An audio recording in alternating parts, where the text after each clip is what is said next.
Mesaque e Abednego. E naquele momento, Sadraque, Mesaque e Abednego decidiram não adorar aquela imagem, porque havia uma imagem dentro deles já. Havia algo no coração deles muito bem estabelecido, que era a palavra de Deus, as sagradas letras, que onde desde que eles eram pequenos eles haviam aprendido e andado naqueles princípios, e eles não se prostraram, eles sofreram as consequências, e lá na fornalha aquecida 7 vezes mais, com castigo deles não terem negado a sua fé, negado o seu Deus. O rei observa e agora não via mais 3 pessoas. Tinha lançado 3 pessoas, Sadraque, Mesaque e Abednego lá dentro, amarrados. Mas olhando de longe, ele via 4 pessoas andando no meio do fogo. Aleluia. Sabe, queridos, quando tem a palavra de Deus bem estabelecida e fundamentada no meu coração, aquele que está dentro de mim, ele sai para o lado de fora, manifesta-se, me protege, está comigo hoje e sempre. Amém? Então o verso 80 resume o Salmo 119, resume de uma forma muito especial o nosso coração nessa noite. Fala: seja reto o meu coração nos teus estatutos, para que não seja confundido. Eu quero meditar aqui no sentido da palavra estatuto, no sentido hebraico da palavra estatuto, e mostrar para você nessa noite, por meio da palavra, que o Senhor tem algo muito especial para nós. A palavra estatuto vem de uma raiz chamada rota, e tem algumas lições para nós muito importantes, que norteiam a nossa vida, que norteiam o nosso coração, que nos dão direção para que o que está escrito aqui realmente se cumpra em nós. Aqui fala, para que não seja confundido. Sabe, querido, a palavra de Deus, ela vem a minha e a tua vida, para que você não fiquemos confundidos em nossos caminhos, porque muitas coisas querem nos confundir. A Bíblia fala que no mundo tereis aflições, sim ou não? No mundo tereis aflições. Quantas vezes nós ficamos com os nossos sentimentos, com os nossos corações meio confundidos? Aí nós vimos para a palavra de Deus, ouvimos a voz dele, ele falar, e nesse momento nós não ficamos confundidos. Mas por meio da direção divina, nós seguimos o caminho. Que alegria estar aqui nessa noite, Glória a Deus. vivendo esse tempo. Que alegria saber que por 22 anos o pastor Alessandro, o pastor Adoni, tem se dedicado a nadar contra a correnteza, para estabelecer aqui uma contracultura, para iluminar os nossos corações com as luzes do Hanukkah, para mostrar que é um caminho, que é uma luz no fim do túnel. Amém. Que nem tudo é o que está escrito aí fora desse mundo, mas que tudo para nós é o que está escrito na palavra de Deus. Eu gosto muito de falar que a Bíblia é o único livro que, quando você lê, o autor está presente. É verdade. Queria que você olhasse, desse um sorriso, me ajudasse a pregar, olhasse para essa pessoa bonita aí do seu lado e falasse: a Bíblia A Bíblia é o único livro. é o único livro. Quando você lê, o autor está presente. Eu, por muito tempo, fui professor de língua portuguesa e língua inglesa, onde sou pastor em tempo integral. Hoje eu estou em tempo integral, mas por um tempo fui professor. E eu li muitos livros, Machado de Assis, Dostoiévski, e tantas coisas boas. Mas todos esses livros, queridos, embora muito bons e muito preciosos, delineadores de vida, muito importantes, o autor não está mais presente. É verdade. Mas a Bíblia, quando você lê, o Espírito Santo está presente e ele ilumina o nosso caminho, mostra para nós o caminho que nós devemos seguir. Amém? Então vamos para a palavra de Deus, vamos meditar na palavra de Deus e prosseguir nela. Então, a primeira coisa que a palavra estatuto significa para mim e para você, ele não tem ideia de uma palavra punitiva, algo para gerar culpa no teu coração de algo que você não fez. Por exemplo, você está na dieta e de repente você está ali comendo alface e está comendo carne só, está fazendo uma dieta low carb, e de repente vai naquele aniversário, tem aquele bolo gostoso, você come e se sente o que no meio da tua dieta? Culpa. Quem se identificou com isso aí, quem já passou por uma dessa, levanta a mão, irmão, que sei que você conhece alguém, né? Que é assim. Mas, querido, a ideia de estatuto não é trazer culpa. A palavra estatuto, primeiramente, ela tem um sentido muito especial. Ela existe para que eu possa governar por meio dela. A Bíblia fala em muitos textos, principalmente na escola dos reis de Israel, que os estatutos eles foram estabelecidos por Deus, para que nós pudéssemos governar por meio deles. Aí lembro da palavra domínio, lá em Gênesis 1, 26, 27, 28, a palavra de Deus diz que o homem foi feito à imagem e semelhança de Deus, e ele deveria dominar, sobre a terra. Essa palavra domínio, governo, governar. E lá na lei o Senhor deu estatutos, para que por meio dos estatutos nós pudéssemos governar. Se os nossos governantes governassem, liderassem e regessem a sua vida, a cidade e a nação, por meio dos princípios da palavra de Deus, a realidade seria outra. Mostra para mim no Antigo Testamento uma penitenciária. O único lugar que vai ter é no Egito. Porque o sistema de estatutos de Israel, ele funcionava de uma forma tão especial que não tinha necessidade de uma penitenciária. Você já pensou nisso? Tem um livro chamado Template do Antigo Testamento, e nesse livro a autora faz algumas reflexões sociais, e uma das reflexões é essa: na terra de Israel em nenhum momento havia uma penitenciária. Por quê? Porque havia um sistema de leis que não promovia apenas a punição, mas promovia o aprendizado, mas promovia o crescimento, mas promovia o ser humano, a dignidade humana. Isso é importante para nós. Porque se eu tiver uma vida pautada e orientada pela palavra de Deus, primeiro, eu vou reger a minha vida. A palavra de Deus, a função dela é reger a minha vida num caminho de sucesso e num caminho de prosperidade. Aleluia. A palavra de Deus quer me conduzir e quer conduzir você a um caminho de bênção, um caminho de prosperidade. No mundo, hoje, o sistema atual, o sistema pós-moderno, valoriza o ter. Se você pegar aí o teu Instagram, se você pegar o teu Facebook, se você pegar as mídias sociais, você vai ver muitas denominações, muitos falando, e glória a Deus, porque a palavra de Deus está sendo pregada. Como ter mais, como enriquecer, como conquistar. O ter em detrimento do ser. Mas aqui é a primeira lição, queridos, que nós vemos na palavra de Deus. Nós somos chamados para sermos mordomos de Deus. Em adolescente, quando cheguei na igreja, um dos primeiros textos que eu aprendi, um dos primeiros livros que chegou a mim, quero que saiba comigo Gênesis 2,15. Uma das primeiras doutrinas que eu aprendi da palavra de Deus é chamada doutrina da mordomia. Gênesis 2,15 diz assim: tomou, pois, o Senhor Deus ao homem e o colocou no jardim do Éden para o cultivar e para o guardar. Ou seja, ele não deu ao homem, o homem não falou, tenha um jardim. Mas o contexto bíblico sempre ressaltou assim: existe uma casa para mim, e pôs-se uma casa para mim, porque eu entendo que o filho que eu tenho, a filha que eu tenho, a casa que eu tenho não é minha, mas o Senhor me deu para que eu possa cuidar da melhor forma possível, para que eu possa multiplicar aquilo que o Senhor me deu. Porque toda palavra de Deus nos instrui, queridos, toda palavra de Deus nos instrui, nos leva para um caminho de sucesso e para um caminho de prosperidade. A palavra estatuto, rota, fala exatamente sobre isso, sobre entalhar, sobre gravar, sobre escrever a palavra na tábua do meu coração. E eu peço em nome de Jesus, querido, nessa noite, que você grave a palavra do Senhor na tábua do seu coração, porque a minha palavra volta vazia. A minha palavra volta vazia para cá. Se eu falar palavras sobre a minha vida aqui, elas voltarão vazias. Mas há uma promessa dentro da própria Bíblia, que a palavra ministrada no seu coração, ela não volta vazia. Glória a Deus. Glória a Deus. Então, primeiramente, estatutos no Antigo Testamento, eles foram dados para mim e para você, para que leve o meu coração ao caminho reto, para que tire o meu coração de caminhos errados. A palavra divide alma e espírito, aquilo que são emoções, aqueles pensamentos que tiram de Deus, para os pensamentos de Deus ao meu respeito. A palavra de Deus fala primeiramente do ser e depois do fazer. Eu sou um mordomo de Deus, e porque eu sou um mordomo de Deus, eu vou cuidar bem das pessoas que Ele colocou perto de mim, eu vou cuidar bem das coisas que Ele colocou perto de mim. Então a palavra de Deus e os estatutos sempre vão enfatizar a vida, a dignidade humana, quem nós somos, e através de quem nós somos, sim, nós podemos ter muitas coisas. Não é errado ter muitas coisas, não é errado você enriquecer, desde que o meu coração seja reto, o meu posicionamento seja correto.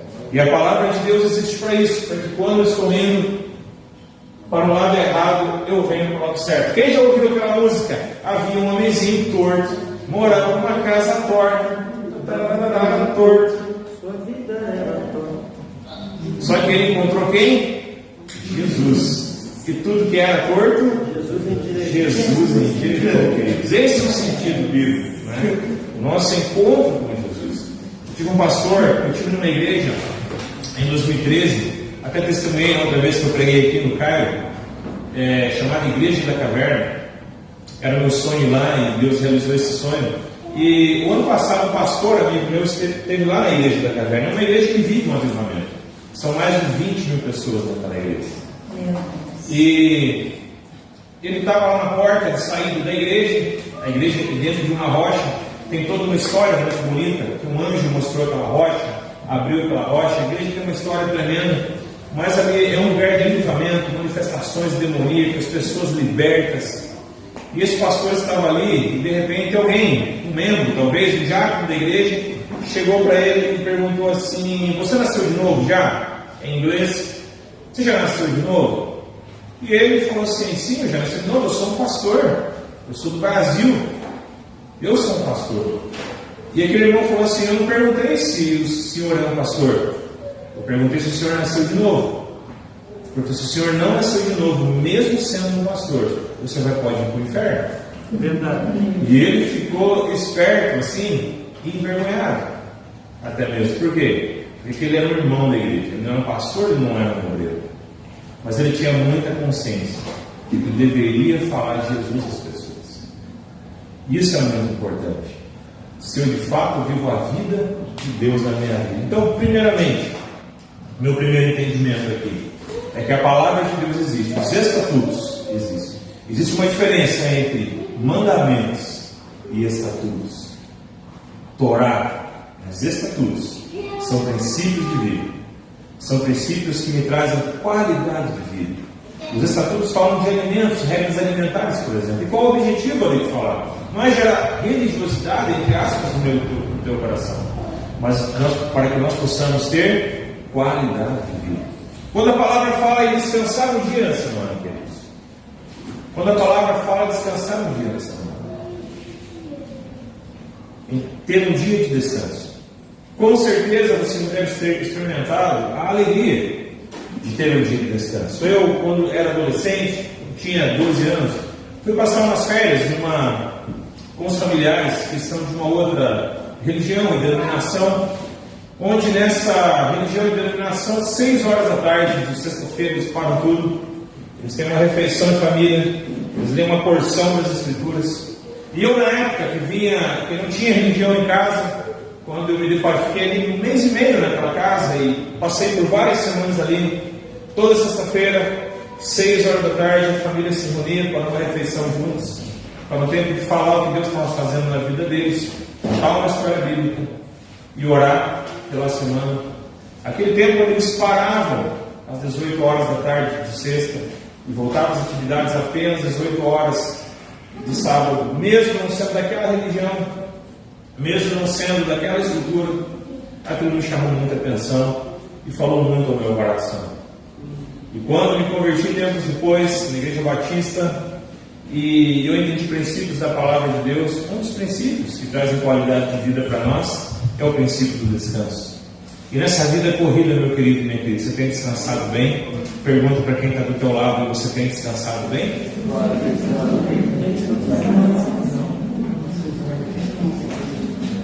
Gente, eu não sou de tomar água na pregação, o sábado está tão boa aqui. Até vou parar para nada. Pastor Alessandro ungiu essa água, tenho certeza. Deus usou pelo menos, né? Está muito boa. Ó, a pastora Dória confessou. Alguém orou nessa água. Queridos, então, a palavra de Deus nos conduz esse caminho de bênção e prosperidade. Então, estatutos, roque, nos levam a reger a nossa vida na direção das bênçãos de Deus, na direção do sucesso e da prosperidade, para que eu possa realmente viver tudo aquilo que Deus tem para mim e viver o meu destino profético, para que eu possa ser tudo aquilo que o Senhor preparou para que eu fosse. E agora, um segundo momento, segundo aprendizado. O primeiro aprendizado foi lá no Antigo Testamento, somos mordomos de Deus, chamados para servir. Eu apenas não tenho uma casa, mas no hebraico fala-se que existe uma casa para mim. Olha que tremendo isso, esse contexto de mordomia. Eu não tenho uma casa, existe uma casa para mim. Glória a Deus. Há uma casa para mim. Aleluia. Deus fez para mim, é uma bênção, um lugar preparado por Deus para mim. E isso me traz alegria ao coração. Agora nós chegamos no Novo Testamento e lá em Mateus 5,17, Jesus fala assim: não penseis que vim destruir a lei ou os profetas. Não vem destruir, mas vim cumprir. Jesus estava mostrando aqui que a lei tem um sentido profético. Ela apontava para Jesus e ele veio não destruir a lei, ele veio cumprir a lei. Vocês lembram de um texto que Pedro cita Isaías? Ele diz assim: pelas suas pisaduras nós somos sarados. Quem já leu esse texto? Pelas suas pisaduras nós somos sarados. Torna essa palavra, imagine, pegadas. Imagine que Jesus deixou pegadas. E quando eu piso nos lugares que Jesus pisou, eu vou sendo curado, eu vou sendo sarado, eu vou sendo ministrado, eu vou sendo trabalhado. A palavra de Deus traz essas pistas, traz essas pegadas. E à medida que eu vou pisando nelas, eu vou sendo curado, eu vou sendo sarado, eu vou sendo ministrado. Porque a palavra de Deus, queridos, é viva e eficaz, e mais penetrante do que espada alguma. Sabe, Jesus veio, queridos, para cumprir a palavra, para andar na palavra.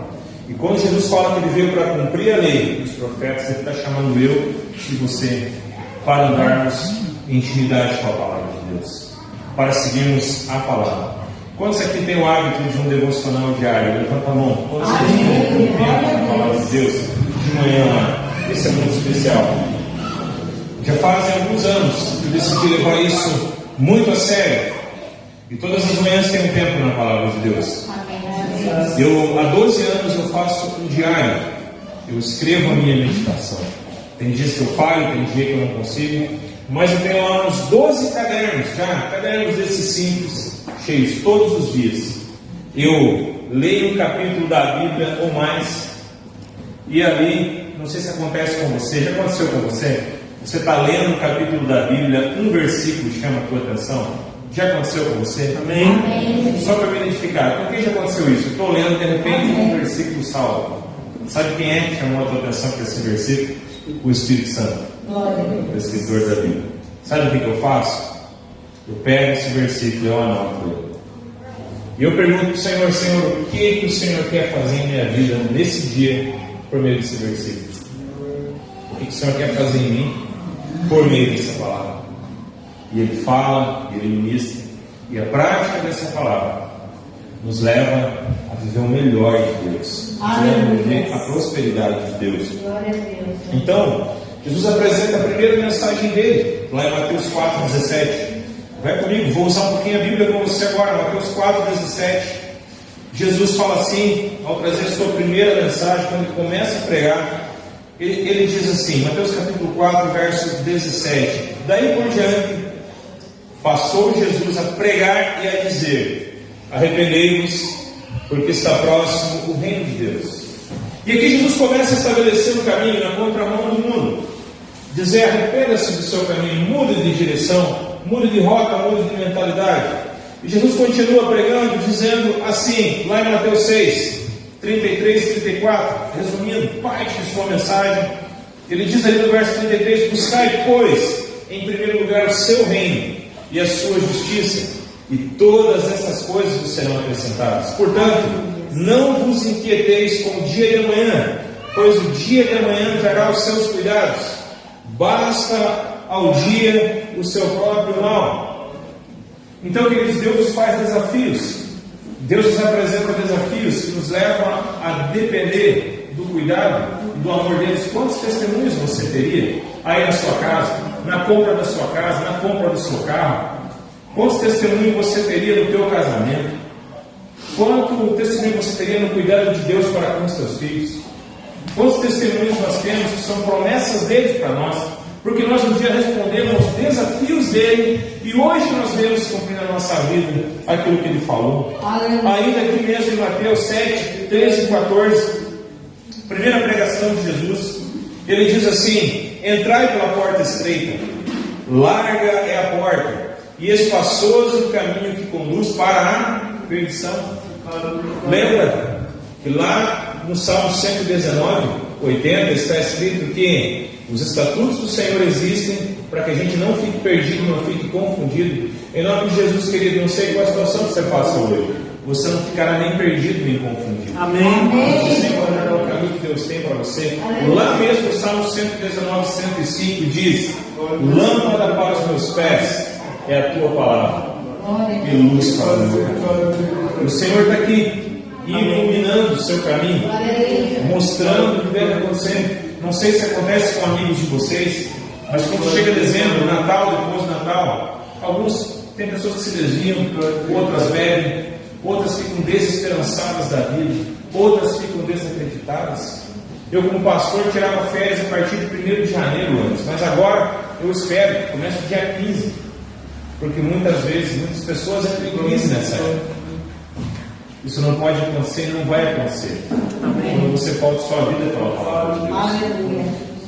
Quando chegou no mês de outubro, queridos, não sei se você percebeu, mas está cada vez mais, com mais antecipação, o mercado tem divulgado a mensagem de Natal. Quem percebeu isso, cara?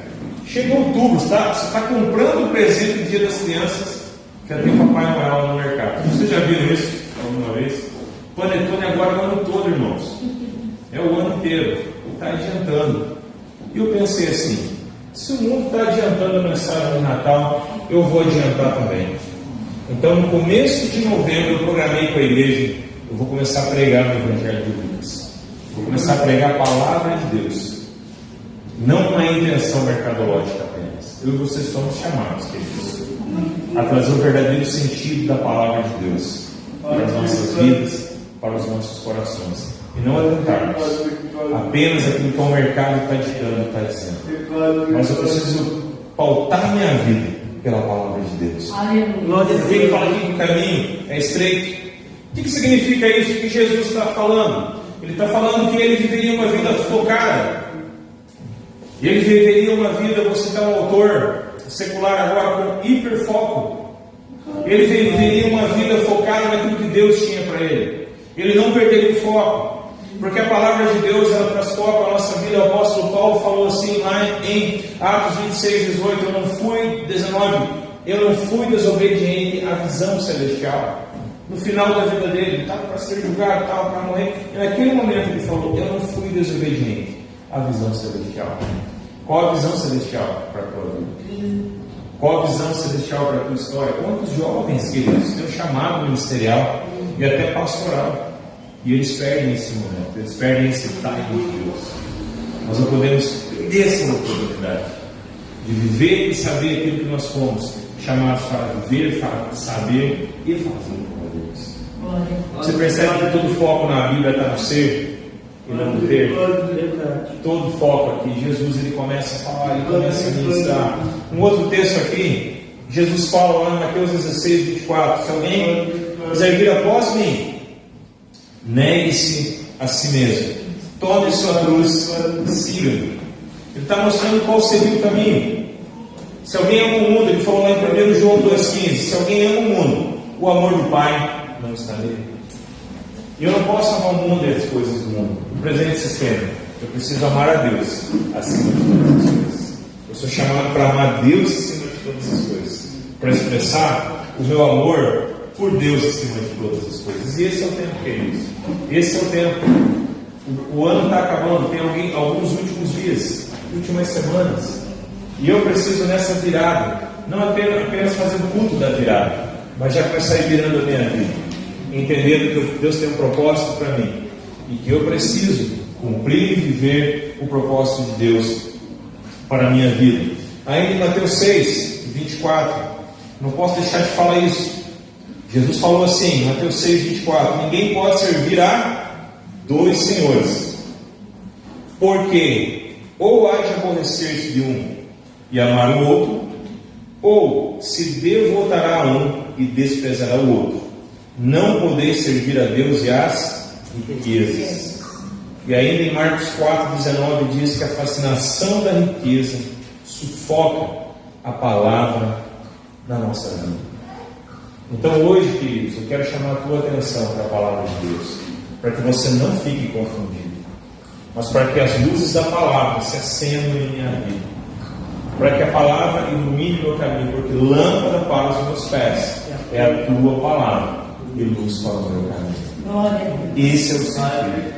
Esse é o sentido. Nessa festa, querido, nesse lugar profético, onde eu senti a presença de Deus, nos primeiros cânticos aqui hoje, eu fechava os meus olhos, começava a bater palma, tentava cantar junto, não sabia muito bem as letras, mas parece que quando eu fechava os olhos aqui, eu me via em Jerusalém.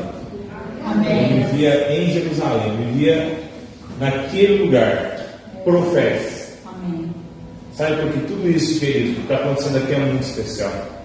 Essa visão da escada, de você entender que a solução está para cima, é tremendo, é uma revelação. Eu já tinha lido aqui, quando o professor Alessandro me entregou, eu já tinha lido antes de ler aqui. É tremendo, mas é a realidade. Você olha do lado, você não vê saída, saída está para cima. Agora, sabe o que me impressiona nessa visão de Jacó, que diz aqui? É que a casa de Jacó é uma casa de sonhos. Você percebe isso? Amém. A casa de Jacó era uma casa de sonhos. Por que José? Por que José sonhou? Porque ele estava plantado numa casa. Ele estava plantado na casa de Jacó. E a casa de Jacó é uma casa de sonhos. Se observar, Jacó tem a visão desse cara. Logo depois disso, quando ele tem os sonhos dele, José tem também o quê? Os sonhos proféticos. E ele começa a viver os sonhos. Então eu chamo a tua atenção nessa noite. Chama a tua atenção para essa realidade da palavra de Deus.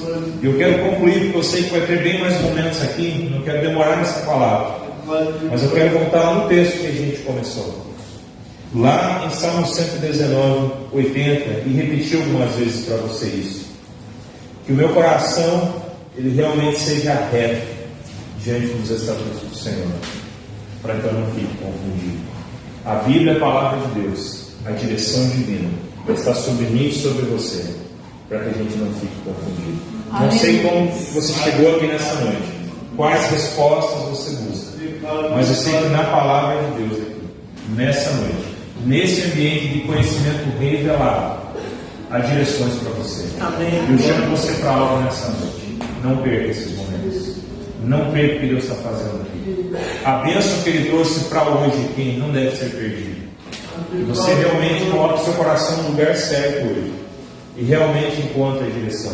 Ouça uma voz atrás de você, como disse Isaías, dizendo: esse é o caminho, andar por ele. É uma honra estar aqui e fazer parte de tudo que Deus está falando e fazendo aqui nessa noite de festa.